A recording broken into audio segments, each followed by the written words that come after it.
AP రాష్ట్ర ప్రభుత్వం కొత్తగా తీసుకొచ్చిన మద్యం పాలసీని కూటమి మంత్రులు, ఎమ్మెల్యేలు, ఇతర ప్రజాప్రతినిధులు తమ జేబులు నింపుకునేందుకే వాడుకుంటున్నారా అంటే అవుననే సమాధానం వినిపిస్తుంది. ఇతర వ్యక్తులు టెండర్లు వేయకుండా తమ అనుచరులకే మద్యం షాపులు దక్కేలా ఎమ్మెల్యేలు పావులు కదుపుతున్నట్లు విశ్వసనీయ సమాచారం.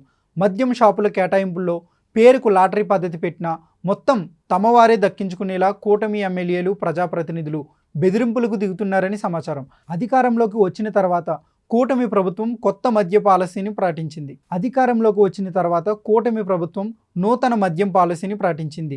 తక్కువ ధరలకే నాణ్యమైన మద్యం అందించేందుకు ఏర్పాట్లు చేస్తుంది. దీనికి తోడు ప్రభుత్వం ఆధ్వర్యంలో నడుస్తున్న మద్యం షాపులను ప్రైవేటు వ్యక్తులకు ఇవ్వాలని నిర్ణయించింది. దీని ద్వారా ప్రభుత్వానికి భారీగా ఆదాయం సమకూరుతుందని అంచనా వేసింది.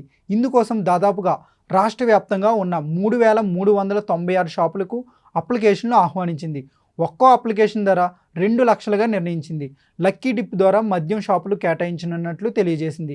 దాదాపు 1,00,000కు పైగా టెండర్లు వస్తాయని, దీని ద్వారా ప్రభుత్వానికి 100 కోట్ల రూపాయలు ఆదాయం వస్తుందని ఎక్సైజ్ అధికారులు అంచనా వేశారు.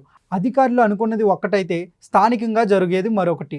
కూటమి ఎమ్మెల్యేలు, ప్రజాప్రతినిధులు తమ అనుచరులకే టెండర్లు దక్కేలా పక్కాగా ప్లాన్ చేశారని వార్తలు చక్కర్లు కొడుతున్నాయి. టెండర్లలో రాజకీయ పెత్తనం కాగా ప్రభుత్వం తీసుకున్న టెండర్ విధానానికి ప్రజాప్రతినిధులు తూట్లు పొడుస్తున్న మద్యం పాలసీలో రాజకీయ పెత్తనం పెరిగిందనే వాదనలు వినపడుతున్నాయి. తద్వారా కోట్ల రూపాయల ప్రభుత్వ ఆదాయానికి కూటమి ప్రజాప్రతినిధులు గండి కొడుతున్నారని తెలుస్తుంది. మద్యం షాపుల టెండర్లలో లాటరీ పద్ధతి అని చెప్తున్నప్పటికీ అది పేరుకు మాత్రమేనని, తమ అనుచరులు తప్ప ఇతరులు ఎవరైనా లాటరీలో పాల్గొనాలంటే ఎమ్మెల్యేల ఆశీస్సులు తప్పనిసరి అని ప్రచారం సాగుతుంది. ఒకవేళ ఎవరికైనా షాప్ తగిలితే వాటా ఇస్తారా, రాయల్టీ ఇస్తారా అని డిమాండ్ చేస్తున్నారట. తమకు తెలియకుండా టెండర్లు ఫైల్ చేస్తున్న వారిని బెదిరింపులకు గురిచేస్తున్నట్లు తెలిసింది. ప్రజాప్రతినిధుల వైఖరితో ఎక్సైజ్ అధికారులు తలలు పట్టుకుంటున్నారు. దీంతో ఇప్పటి వరకు చాలా తక్కువ సంఖ్యలో టెండర్లు దాఖలైనట్లు తెలుస్తుంది. రాష్ట్రంలోని మొత్తం షాపులకి 1,00,000 వరకు టెండర్లు వస్తాయని ప్రభుత్వం అంచనా వేసినప్పటికీ 3,396 షాపులకు కేవలం 3,000 అప్లికేషన్లు మాత్రమే దాఖలైనట్లు తెలుస్తుంది. ప్రజాప్రతినిధుల తీరుతో ఒక్కో షాపుకి 2 లక్షల చొప్పున కోట్ల రూపాయల ఆదాయం వస్తుందని ఆశపడ్డ ఎక్సైజ్ శాఖకు నిరాశే మిగిలింది. ఆన్లైన్లో కానీ ఆఫ్లైన్లో కానీ తమకు తెలియకుండా టెండర్స్ ఫైల్ చేస్తున్న వారి సమాచారం తెలుసుకుని స్థానిక నేతలు బెదిరింపులకి పాల్పడుతున్నారని సమాచారం.